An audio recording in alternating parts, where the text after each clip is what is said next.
old are you? As your face is congested, saggy, with strong labial lines. I'm thinking you're early 50s, but look late 50s to early 60s. Detoxing from this toxic ash and eating raw foods cleanly metabolized will reverse this.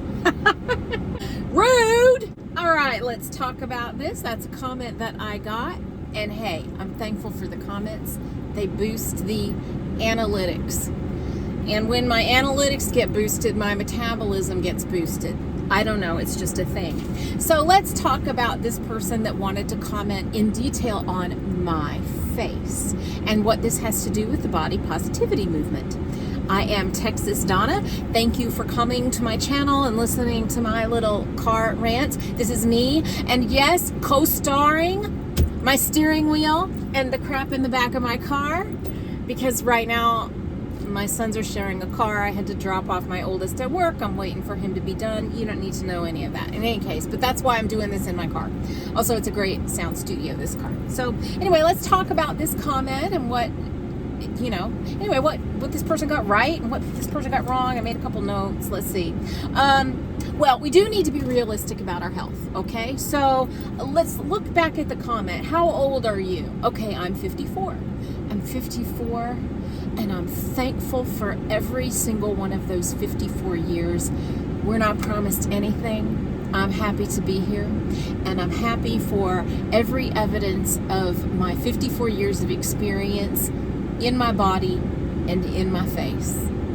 Take it or leave it. So, your face is congested. True, I didn't ask you, but you're right. It's congested. Saggy. Saggier than I want it to be. Yeah, I have this. You're right. I didn't ask you, but you're right. Okay. Strong labial lines. Okay. I know what they mean, but I don't know what they mean. And also, didn't your mind go there? Anyway, so some of that is genetic. Like my petite grandma had, anyway, I have the same smile as her, and she weighed 115 pounds. So here we go. I'm thinking you're early 50s. Well, I'm about mid 50s, 54. I don't know if you want to count that as early or mid or whatever, but look late 50s to early 60s. Now, another comment, somebody had said I looked 35. I do not look 35, but thank you so much. Thank you. And I talked to my mama on the phone last night, and she said I definitely don't look late 50s to early 60s, but she's my mom, So, anyway, it depends on how much sleep I got the night before, how the sun is hitting my face, have I cheated, whatever. Anyway, okay. I can't do anything about your supposition about how old I look. Detoxing from this toxic ash. Now, I don't know what they mean by toxic ash, but again, I kind of do know what they mean by toxic ash. But I have a feeling this person's idea of toxic ash and this person's idea of detoxing and what's involved there is very different from my understanding of it based on what I know from metabolic health experts like Dr. Ken Berry, Dr. Anthony Chaffee, Professor Bart Kay, the carnivore doctor, and many other people. So I'll let them have the argument. I'm an experiment of an N=1, and I'm going to continue to follow what these guys recommend rather than this person in my YouTube comments. Eating raw foods. Okay, so this person didn't say what they meant by raw foods. I guess I could eat raw meat, steak tartare. Okay, maybe, but I don't think that's what they mean. I think they mean the raw food diet, so clearly they need to go back to my video about juicing and my attempts with raw food, vegetarian, vegan, blah, blah, blah, and the disaster that led there. And by the way, then they can stop and look at all of the hundreds of other comments from you guys about your experiences with the same experiment. Anyway, detoxing ash and eating raw foods cleanly metabolized will reverse this. The problem is, okay, that was my iPad, I was reading the comment. I was just listening to Anthony Chaffee's video today, his 17-minute video about digestion. We can't break down plants, and we can't break down fiber in our system. So there would not be a cleanly metabolized raw food that I believe this person is referring to, which is probably raw vegan. That's not a thing. It's not a thing. And I feel terrible when I do that. Now, let's be honest. I have some inflammation in my face. If you go back to my videos from like February, March, my face is less inflamed than it is now, and it's because I talked myself into allowing a lot more dairy over the past, say, 6 weeks or so. And so that was a mistake. I watched my clothes get tighter. I watched my face get puffier. Sure, yeah, great. Thank you for noticing that and for caring to comment. So I have the past 10 days or so, about 99% of the dairy's gone. I sprinkle a little cheese on my scrambled eggs, and that's it. So anyway, so that's that. So we'll see how that goes. Anyway, I'm appreciative to that person, but let's talk then about body positivity, because I believe the body positivity movement is out of control. Oh my gosh, because I watched Amanda from Carnivorous Me post a TikTok video. She reposted somebody else's TikTok video in her Twitter feed the other day, and it was heartbreaking. It was an obese, clearly unwell person celebrating gorging, celebrating overeating, and this person was probably in a certain amount of physical pain and probably having some health conditions. You can't be that overweight and not have a lot of other things going on. We're afraid to do that because we want people to feel loved. But for some reason, in order for people to feel loved, they have to be affirmed about every single thing about them. So there's a line. But also then, if people didn't ask, I didn't ask this person's input on my face. However, I do make YouTube videos, and kind of, if you're on YouTube, you are kind of asking. I'm not sitting in my living room ranting to the wall. So, okay, that's fair. But what I'm saying is that it is not love to tell people that obvious metabolic ill health is just as wonderful as being healthy. People are just as precious. They are just as loved by their maker and by a lot of us. We like to love people. And I can't account for taste, like, are you beautiful? I'm not going to get into that conversation. My husband loves me even when my weight goes up and down, even though there are times I'm clearly less metabolically healthy. But he doesn't lie to me about that. He says that he thinks that I'm pretty no matter, what's going on with my weight, and I definitely appreciate that. That's nice to hear. But I don't want him to lie to me. I don't want him to attack me, but he is encouraging to me when I get my metabolic health as a priority in my life, because he wants me to be healthy. So I am seeing popular celebrities, I'm seeing them celebrate what is an obvious lack of metabolic health.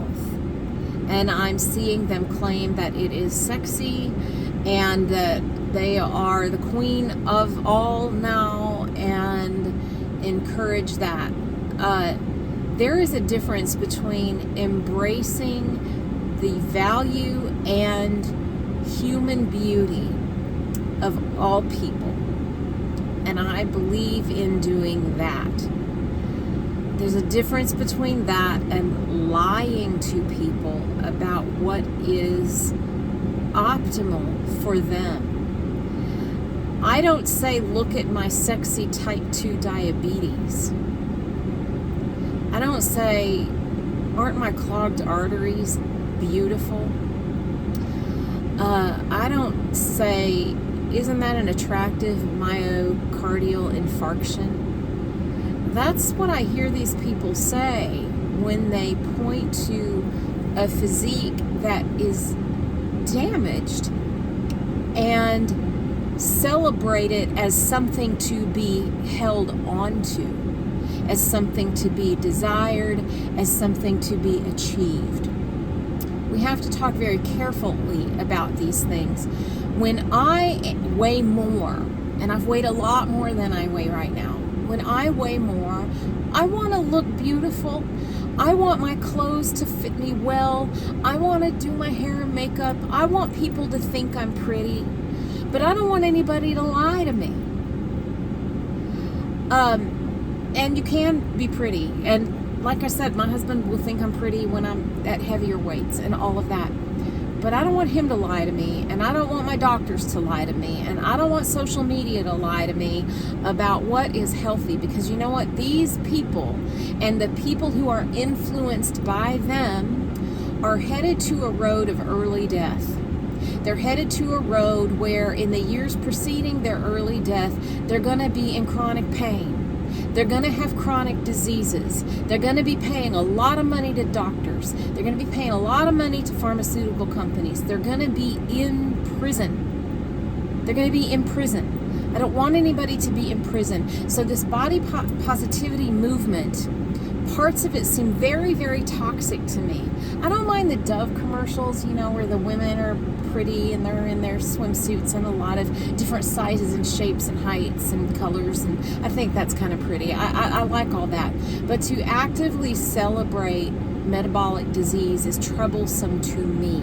And I heard somebody, I'm not going to name them because I can't remember exactly where I heard it. I heard them say that big agri-food corporations pay the body positivity influencers to promote the idea of obesity acceptance and promotion, so that people can still feel good eating their garbage crap food and eating it in copious amounts. I have tried to find a source for that, but I only spent about 5 minutes trying to find a source, and then I ran out of time. I am going to try to find that source, and if I can find it, I will. Or I might have to do the research myself and start looking at some of these Instagram accounts and see if they are publicizing a promotion from a corporation. But that did give me pause. There are people invested in your lack of health. There are people invested who make money off of your ill health. There are people invested in your bad habits. There are people invested in keeping you fat and sick. They're invested in it. They make money off of it. And I don't want to give those people money because I think they're evil. I think they don't love you. I love you. And so we have to love people and encourage them and be there for them. And surround people with love and light and truth. And the truth is that your metabolic health matters. It matters. Okay, now a couple of little housekeeping things. First of all, I list in the description of this video some of the basic things that I use around my kitchen to help my carnivore lifestyle be easier. You can click on any of those links. They are affiliate links, and that means that after you click on one of them, if you buy anything off of Amazon, I make a little bitty commission at no extra cost to you, and it helps support this channel. And so if you do that, I very much appreciate it. You don't have to buy those specific items. If you click on it, decide you already have it, or it's not your thing or whatever, but then you remember that you need to order hairspray or whatever, then I get a little commission off of that. So I surely do appreciate that. I have been having some menopause related insomnia lately, and I know it's menopause related because it's accompanied by hot flashes. I was just contacted by a company who wants me to try their herbal sleep supplement. Now, I have backed off of telling anybody to take any kind of supplements because most people really should be getting their nutrition from food, but I still believe that plants are medicine. Plants can be used medicinally, and there's a few supplements we still might need, like I take iodine and magnesium. Well, I looked at the ingredients of this sleep aid, and every ingredient in it was something I already in fact had on my shelf, but they had put it together in this unique way. I'm not going to say the name of the company. They're going to send me a bottle of their product, and I'm going to try it. and I will report back to you after I try it. And then if I like it and it seems to work for me, they are going to give me a discount code to share. So stay tuned for that. I'm kind of excited about that. One other thing of housekeeping, I have my sons are both brilliant, of course. Anyway, my older son is 22. He just graduated from college, and he's working on a research project with some friends that is combining sort of the religious view of the human soul with what people know about human behavior, habits, that kind of thing, in order to develop protocols to help people break addictions. And he was talking to me about this today, and I was really fascinated. So he leaves to go volunteer different places in Europe for a month next week, but we're hoping to get a few minutes together with the camera in front of us before he leaves to make a little video. I'll ask him what he's learned, what the premise of this research project is, and some little things we might be able to take away from that that might help some of you who are watching it. So anyway, so that's it. I appreciate y'all. I love y'all. And you know what? At the end of the day today, ask yourself what you did with the choices you made. That's been helping me a lot when I say that to myself. Love y'all. Bye.